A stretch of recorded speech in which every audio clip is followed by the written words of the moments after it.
గమనించండి, క్షమాపణ అనేది మనం ఇతరులకు ఇవ్వదగిన ఈవి. యేసు మనల్ని క్షమించలేదా? యేసు మన పాపాలను క్షమించడానికి ఎంత వెల చెల్లించవలసి వచ్చిందో చూచారా? ఆయన శిలువ మీద రక్తం కార్చాడు.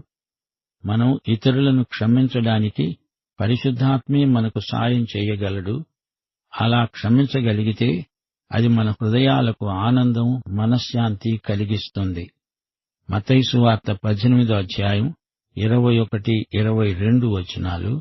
పేతురు అడిగాడు, ప్రభువా, నా సహోదరుడు నా ఎడల తప్పిదము చేస్తే నేను ఎన్నిసార్లు అతన్ని క్షమించాలి? 7 మార్ల మట్టుకా?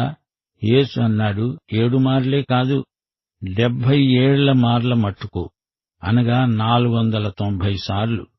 దేవుని క్షమాపణ అనుభవించాలంటే మనము ఇతరులను క్షమించగలగాలి.